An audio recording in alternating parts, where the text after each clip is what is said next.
दोस्तों, जरा इमेजिन करो, आपका दोस्त 2021 में फ्लैट खरीदता है और 2025 आते आते उसकी प्रॉपर्टी की वैल्यू 60 से 70% बढ़ जाती है। और आप अभी भी मैजिक ब्रिक्स पर बजट अंडर 80 लाख सर्च कर रहे हो। लेकिन ट्विस्ट ये है, बाहर से रियल एस्टेट पार्टी लग रही है, अंदर से रिसेल मार्केट ऑलमोस्ट फ्रीज है। लोग देखने आ रहे हैं, फोटो खींच रहे हैं, रील्स बना रहे हैं, पर चेक पर साइन वो गायब है। तो आज की वीडियो में हम यही समझेंगे, क्या इंडिया का रियल एस्टेट बूम असली है या बस इंस्टाग्राम वाली चमक? और अगर आप बायर या इन्वेस्टर हो तो आपको अब क्या करना चाहिए? दोस्तों, आज की वीडियो में एक थोड़े से अनकंफर्टेबल सच से शुरू कर रहा हूं। ऐसा सच जो शायद आपकी रियल एस्टेट वाली फील गुड स्टोरी को हल्का सा हिला दे। पिछले कुछ सालों में गुरुग्राम और नोएडा में प्रॉपर्टी प्राइसेस ने ऐसा जंप मारा है जैसे आईपीएल में आखिरी ओवर में 6 छक्के लग गए हों। गुरुग्राम में पिछले 5 सालों में लगभग 160% की उछाल और सिर्फ पिछले 2 सालों में करीब 67% की बढ़त। मतलब अगर आपने 2021 में फ्लैट लिया होता तो आज आप रिश्तेदारों को चाय के साथ मार्केट अपडेट भी सुना रहे होते। लेकिन असली सवाल ये नहीं है कि प्राइसेस बढ़े, असली सवाल ये है कि क्या ये ग्रोथ टिकने वाली है या बस इंस्टाग्राम फिल्टर वाली चमक है? क्योंकि कैमरे का दूसरा एंगल थोड़ा डरावना है।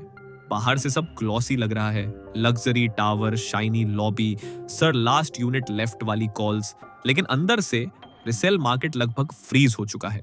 2021 से 22 में जो लोग इन्वेस्टर बनकर कूदे थे, आज वही लोग एग्जिट ढूंढ रहे हैं। साइट विजिट हो रही है, डीलर कॉल उठा रहे हैं, पर चेक पर साइन वो नहीं हो रहा। जैसे शादी में सब आ गए हों पर दूल्हा ही गायब हो। और ऊपर से विडंबना देखिए, जिन हाई राइज लग्जरी फ्लोर्स में लोग करोड़ों खर्च करके रहते हैं, उन्हें प्रीमियम पोल्यूशन पैकेज फ्री में मिल रहा है। ऊपर स्विमिंग पूल, नीचे वही पुराना एनसीआर वाला ट्रैफिक और धूल। यही कॉन्ट्रास्ट आज इंडियन रियल एस्टेट का मूड बता रहा है। डेटा देखे तो और भी दिलचस्प है। 2023 में जहां एवरेज रेट करीब 9,700 रुपए प्रति स्क्वायर फीट था, वही 2025 तक 16,000 के पार पहुंच गया। द्वारका एक्सप्रेसवे जैसे कॉरिडोर्स इस उछाल के एपिसेंटर बन चुके हैं। और हाँ, आपको डीएलएफ का वो फेमस प्रोजेक्ट डीएलएफ कैमेलियाज याद होगा, जहां एक फ्लैट की कीमत 100 करोड़ से ऊपर जाती है। लॉन्च के दिन ही सोल्ड आउट, फिर 2-3 महीने बाद रिसेल में प्रीमियम। जादू है क्या? नहीं दोस्तों, ये लिमिटेड सप्लाई, एनआरआई इंटरेस्ट और ब्रांडेड डेवलपर्स का कॉम्बो है। लेकिन अब ट्विस्ट सुनिए, इसी एनसीआर में करीब 80,000 से ज्यादा यूनिट्स अनसोल्ड पड़ी हैं। लग्जरी सेगमेंट में तो स्टॉक और तेजी से जमा हो रहा है। बड़े डेवलपर्स जैसे गोदरेज प्रॉपर्टीज और शोभा के पास हजारों करोड़ की लॉन्च्ड बट अनसोल्ड इन्वेंट्री है। मतलब बाहर से पार्टी चल रही है, अंदर किचन में बर्तन कम पड़ रहे हैं। देखो, रियल एस्टेट सिर्फ ईंट सीमेंट का खेल नहीं है, ये सीधा जुड़ा होता है आपकी सैलरी स्लिप से। और पिछले 2 सालों में सबसे बड़ा विलेन कौन रहा? ईएमआई। खासकर जब रिजर्व बैंक ऑफ इंडिया ने रेपो रेट को काफी टाइम तक टाइट रखा। इसका सिंपल मतलब होम लोन महंगा, मासिक ईएमआई भारी और मिडिल क्लास का दिल थोड़ा हल्का, थोड़ा टाइट। अब सोचो, 2020 से 21 में जो आदमी आराम से 35 से 40 हजार की ईएमआई भर रहा था, वही 2024 से 25 आते आते 50 हजार के आसपास पहुंच गया। और भारतीय मिडिल क्लास ऐसा नहीं है कि बोले चलो कोई बात नहीं, नेटफ्लिक्स कैंसिल करके ईएमआई भर लेंगे। यहां हर 5,000 की बढ़ोतरी सीधा फैमिली बजट पर चोट करती है। स्कूल फीस, किराना, पेट्रोल सब पहले लाइन में खड़े रहते हैं, फ्लैट बाद में आता है। इसी का असर यह हुआ कि नए लॉन्च देखने लोग जा रहे हैं, साइट विजिट हो रही है, इंस्टाग्राम रील्स बन रही हैं, लेकिन रिसेल मार्केट में असली खरीदारी नहीं हो रही। क्योंकि रिसेल वाला खरीदार आमतौर पर एंड यूजर होता है, और एंड यूजर तभी आएगा जब उसे लगे कि उसकी जॉब सिक्योर है। अब यही दूसरा एंगल आता है, अर्बन यूथ अनएम्प्लॉयमेंट। हेडलाइन में सब ठीक दिखता है, लेकिन टियर 1 सिटीज में यंग प्रोफेशनल्स का कॉन्फिडेंस थोड़ा हिला हुआ है। स्टार्टअप्स में छंटनी, आईटी में स्लो हायरिंग, ये सब छोटे छोटे झटके मिलकर बड़ा डर बना देते हैं। क्योंकि भाई, जब जॉब ही पक्की नहीं लग रही तो 30 साल का लोन कौन ले? और यहीं से रिसेल मार्केट फ्रीजर मोड में चला जाता है। इन्वेस्टर्स बोलते हैं खरीदार नहीं, खरीदार बोलते हैं ईएमआई ज्यादा है, ईएमआई बोलती है आरबीआई को बोलो, आरबीआई बोलता है इन्फ्लेशन को बोलो, और इन्फ्लेशन बोलता है भाई मुझे छोड़ दो, पूरा गोल गोल घूम रहा है सिस्टम। अब इसमें एक और लेयर जोड़ो, डेवलपर्स का कैश फ्लो। कई बड़े बिल्डर्स ने प्री सेल्स पर बहुत ज्यादा भरोसा किया, मतलब पहले बेचो फिर बनाओ। लेकिन जब सेकेंडरी मार्केट स्लो हुआ और नए खरीदार कॉशियस हुए तो कैश फ्लो टाइट होना शुरू हो गया। नतीजा एग्रेसिव मार्केटिंग, हर जगह होर्डिंग, बुक नाउ, सिर्फ आज के लिए ऑफर। और दोस्तों, बिजनेस का एक सिंपल रूल है, जब डिमांड नेचुरल होती है तब डिस्काउंट नहीं चिल्लाया जाता। ऊपर से बायर्स पहले ही पुराने प्रोजेक्ट्स के डिलेज देखकर थोड़ा ट्रॉमेटाइज्ड हैं। एक डेवलपर डिफॉल्ट करता है और 500 फैमिलीज का सपना अटक जाता है, ट्रस्ट टूटता है। यही वजह है कि आज का खरीदार बहुत ज्यादा सवाल पूछ रहा है। रेरा नंबर क्या है, डिलीवरी कब है, लोन अप्रूव्ड है या नहीं। मतलब अब भरोसा नहीं, डॉक्यूमेंटेशन चलता है। यहीं से कहानी थोड़ा यू टर्न लेती है। अभी तक हमने सुस्ती, ईएमआई और डर की बात की। अब बात करेंगे उस हिडन इंजन की जो चुपचाप नीचे से मार्केट को पुश कर रहा है। देखो, रियल एस्टेट में हमेशा ऐसा होता है, जब रिटेल खरीदार कंफ्यूज होता है तब बड़े प्लेयर्स शांति से शॉपिंग करने लगते हैं। बिल्कुल वैसा ही जैसे सेल में हम टी शर्ट देखते रहते हैं और कोई पीछे से पूरा मॉल ही खरीद लेता है। सबसे पहले सरकार वाला एंगल समझते हैं। 2025 से 26 के बजट में अर्बन इंफ्रास्ट्रक्चर के लिए करीब 1 लाख करोड़ का अर्बन चैलेंज फंड रखा गया। ऊपर से प्रधानमंत्री आवास योजना अर्बन 2.0 में अगले कुछ सालों के लिए फिर से भारी पैसा डाला जा रहा है। इसका सीधा मतलब क्या है? ज्यादा सड़कें, ज्यादा मेट्रो, ज्यादा सीवेज, ज्यादा पानी। यानी जिन शहरों में आज खाली प्लॉट दिख रहे हैं, कल वहां रहने लायक मोहल्ले बनेंगे। और यही वजह है कि अब ग्रोथ सिर्फ बड़े मेट्रो में नहीं बल्कि टियर 2 शहरों में शिफ्ट हो रही है। लखनऊ, इंदौर, जयपुर जैसे शहरों में प्लॉटेड डेवलपमेंट और लो डेंसिटी प्रोजेक्ट्स अचानक ट्रेंड में आ गए हैं।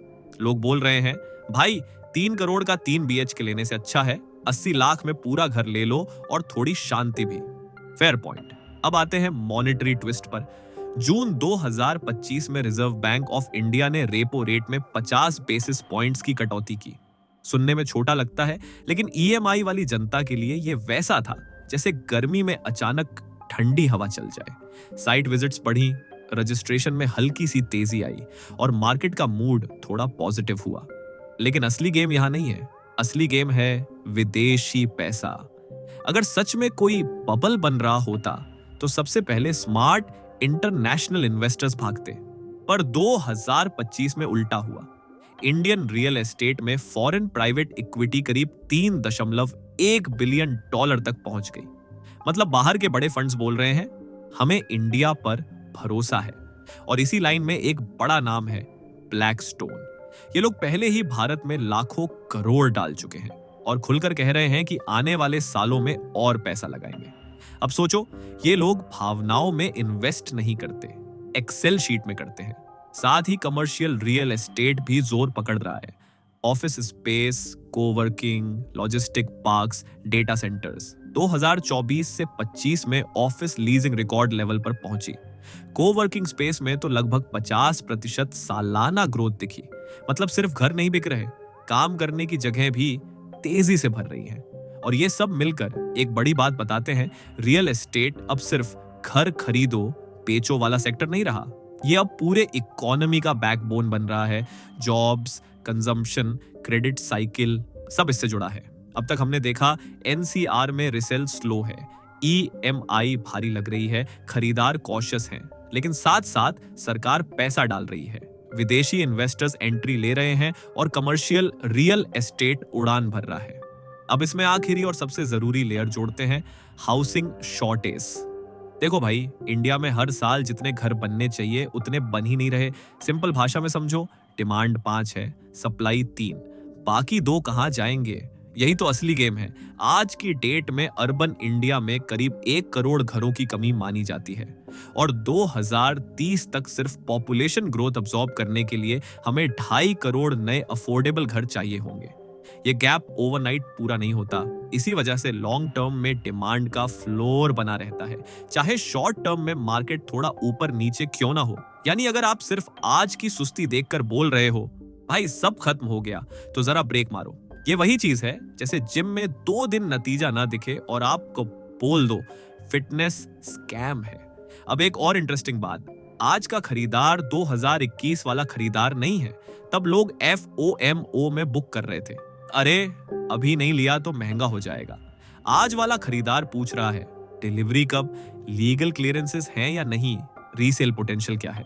मतलब मार्केट अब ज्यादा मैच्योर हो रहा है, इमोशन से निकलकर कैलकुलेशन पर आ रहा है। और ऑनेस्टली लॉन्ग रन में यही हेल्थी होता है। इसीलिए आज हमें 2 इंडिया दिखते हैं। एक तरफ हाई एंड लग्जरी जहां लॉन्च के दिन सोल्ड आउट हो जाता है, दूसरी तरफ मिडिल क्लास और रीसेल मार्केट जहां लोग सोच समझकर कदम रख रहे हैं। और दोस्तों यही फिल्टरिंग प्रोसेस है। 2021 से 22 की स्पेक्युलेटिव हीट निकल रही है। क्विक प्रॉफिट वाले लोग धीरे धीरे बाहर जा रहे हैं और जो लोग सच में रहने या लॉन्ग टर्म इन्वेस्टमेंट के लिए खरीदना चाहते हैं वही बचे हैं। अब बड़ा सवाल, क्या प्राइसेस गिरेंगे? सीधा जवाब, हर जगह नहीं। कुछ ओवर हाइपेड माइक्रो मार्केट्स में करेक्शन आ सकता है, कुछ रीसेल पॉकेट्स में नेगोशिएशन बढ़ेगी, लेकिन नेशन वाइड क्रैश जैसा 2008 टाइप सीन अभी उसके संकेत नहीं दिखते, क्योंकि नीचे से इंफ्रास्ट्रक्चर, पॉपुलेशन ग्रोथ, जॉब्स और कैपिटल सब सपोर्ट दे रहे हैं। असल में हो क्या रहा है, पार्टी इवॉल्व हो रही है। पहले लाउड EDM चल रहा था, हर कोई उछल रहा था। अब DJ ने म्यूजिक बदल दिया है, लाइट्स तेज हैं, डांस फ्लोर थोड़ा खाली लग रहा है, लेकिन जो लोग बचे हैं वो सीरियस डांसर्स हैं। तो अगर आप बायर हो, ये पैनिक का नहीं, पेशेंस का टाइम है। लोकेशन देखो, बिल्डर ट्रैक रिकॉर्ड देखो, EMI कंफर्ट देखो। और अगर इन्वेस्टर हो, शॉर्ट टर्म फ्लिप भूल जाओ। रियल एस्टेट अब मैराथन है, स्प्रिंट नहीं।